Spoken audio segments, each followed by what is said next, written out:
dañ fi ñëwoon fii nii si Tivaouane jël lu ñuy woowee train de service gannaaw bu équipe chemin de fer du Sénégal accompagné ak équipe maintenance yu GCO si semaine yi ñu mujj yëpp ñu nekkoon si raay bi di réparer réhabiliter xool lépp li nga xamante ni da si xaw a dëng ñu jubal ko loolu moo ñu permettre tey jii nii ñu mën a envisager def des circulations voyageurs loolu nag ma profito si li ngeen ma may pour remercier les cheminots yi nga xamante ni depuis plusieurs semaines ñu ngi si naaj bi ñu ngi fi guddi ak bëccëg di réparer voie ferrée bi donc tey jii nii résultat bi moom lañ gis nii moo ñu permettre d'ailleurs ñu jël benn train de service problème donc waaw matuwaay yu ñu war a jël yëpp jël nañ ko non seulement matuwaay sécuritaire pour que train yi mën a circuler mais matuwaay aussi pour li ñuy wax gardiennage passage à niveau parce que booy xool diggante Thiès ak Tivaouane dafa bëri ay passage à niveau am na yi nga xam ne c'est officiel mais am na yi nga xamante ni aussi c'est clandestin tey train bu ñu service bu ñu indi bi tout du long fépp fu ñu romb passage à niveau taxaw nañ wàccee fa ay nit jox leen drapeau jox leen sifflet jox leen gilet pour que ñu mën a gardienner surveiller ñu ñaan population yi aussi ñu attentif xam ne lii nii sécurité bu ñu siy wut bi pour ñun ñëpp ñoo ko bokk te ñoom lañ koy defal donc luñ ñu si mën a jàppale rek ñu jël wasalaam.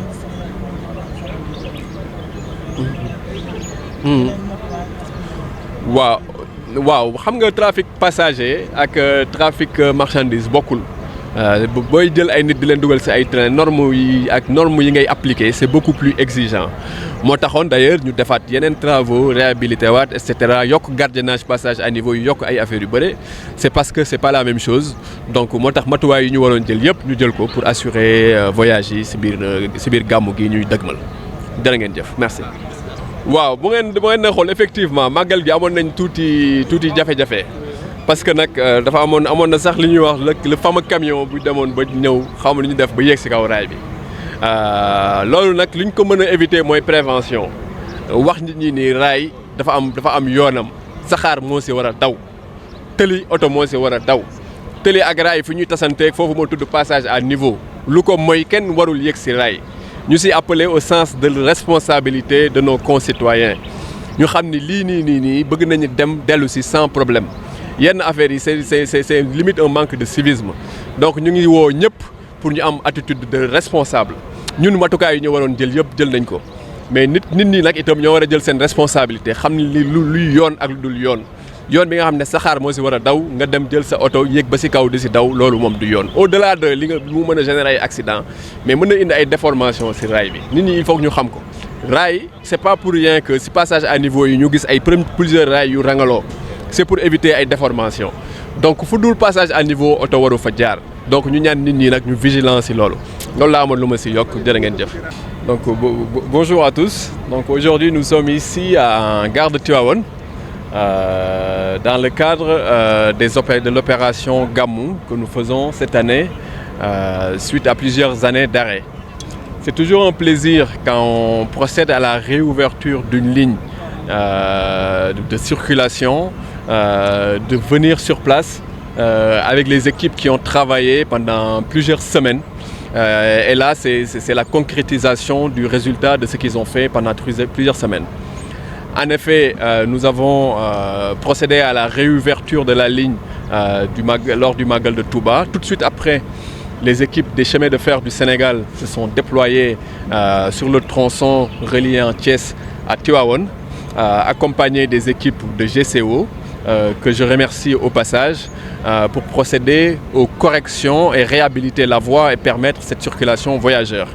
Donc aujourd'hui, cette circulation, elle est effective. Je l'ai mis en œuvre moi-même en prenant le train de service qui nous a servi d'ailleurs à déposer les dizaines de gares de passage à niveau. Aujourd'hui, nous sommes arrivés sans problème en gare de Tivaouane et nous avons donné le go pour ouvrir la ligne maintenant aux circulations voyageurs. Donc voilà l'objet de cette visite aujourd'hui en gare de Tivaouane. Qu'en est-il, disons, du taux de remplissage du train exactement? À quoi destinez-vous notre voyageur? Alors, tout ce qui est remplissage et autres, ça, je vais laisser la main à mon collègue des Grands Trains du Sénégal qui s'occupe de la partie opération voyageurs.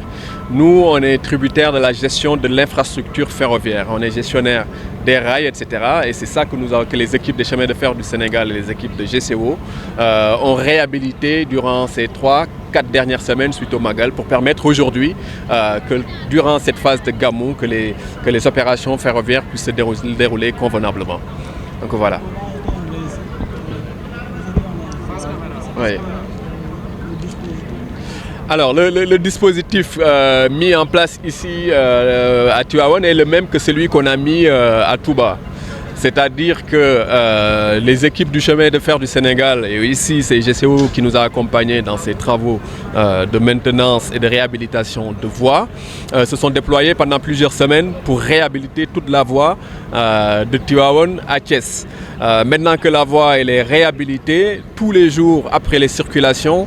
les équipes des chemins de fer du Sénégal vont effectuer ce qu'on appelle de la surveillance avec les équipes de GCO. Donc tous les soirs, ils vont se déployer tout le long pour voir si tout est correct et qu'en termes de qualité et de tenue structurelle, la voie elle tient, ce qui permettra de donner encore des PV pour permettre les circulations du lendemain. Donc c'est le même dispositif qu'on avait mis à Touba, ça nous a permis d'ailleurs d'assurer des circulations en bonne et due forme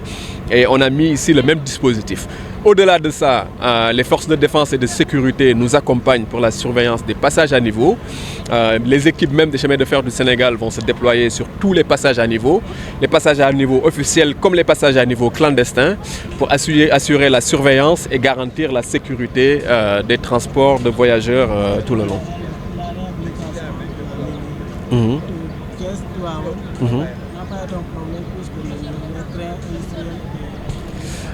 Alors, en fait, faut se détromper. La circulation des marchandises n'est pas du tout la même chose que la circulation des passagers. C'est pas les mêmes normes, c'est pas les mêmes caractéristiques et c'est pas les mêmes attentes. Le niveau d'exigence en termes de qualité de voie, c'est beaucoup plus rigoureux quand c'est des circulations de passagers que quand c'est des circulations de trains industriels. Donc, on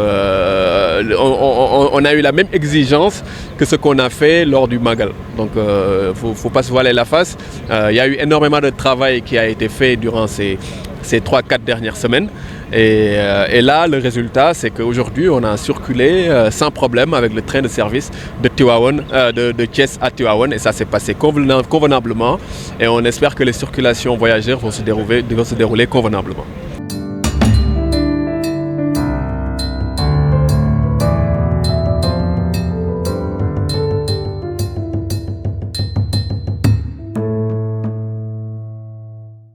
ànd ak yéen ci wàcc bi ànd ak yéen ci li nga xamante ni itam moom moo di arrivé bi gis ngeen itam force de l'ordre bi ñoom itam ba tey ñu ngi taxaw takku maanaam xool kaaraange ñi nga xam ci itam ñoom ñooy passagers yi ndax itam jugee Thiès ba Tivaouane maanaam lu bëri la gis ngeen askan wi ñoom ñëpp ñu ngi génn di tabarakallah sëñ bi maa ngi lay ziar bu baax a baax noo gisee tey jii arrivé. waaw macha allah affaire yi moom yéen moom neex na trop mais bon ñun daal lu ñuy jooy mooy maanaam lu mu xaw a tardé rek waaw mais macha allah yoon mi neex na amul circulation daal di ñaan mu ko da yokk rek waaw ñun ñëpp ñu gàmm si jàmm ñibbi si jàmm lépp luñ fi ñaan nag yàlla na ko suñu borom nangu waaw barke Seydina Muhammad sallallahu alayhi wa sallam kontaan nañ si yow trop macha allah jërëjëf waay. Barakallah dégg ngeen ni mu ko waxee moom itam tabarakallahu bokkoon ci ñi ci train bi dégg nga li mu wax nee na train bi amul benn jafe-jafe ñoo leen ci jàmm waaye itam gis nga la nga xam ne itam maanaam moom moo di voyage bi gisuñu ci daal benn jafe-jafe boo xam ne daal dina tax tey jii daal ëllëg ñu rëccuwaat jël lii nga xamante ni moom moo di train bi waaye itam Fall xam naa rek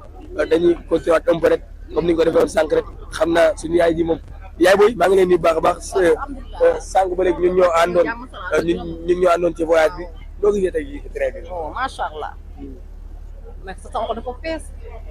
ndax nañ ko teew doon yu bëree bëri yàlla barke leen seen liggéey loolu bëgg yàlla defal leen ko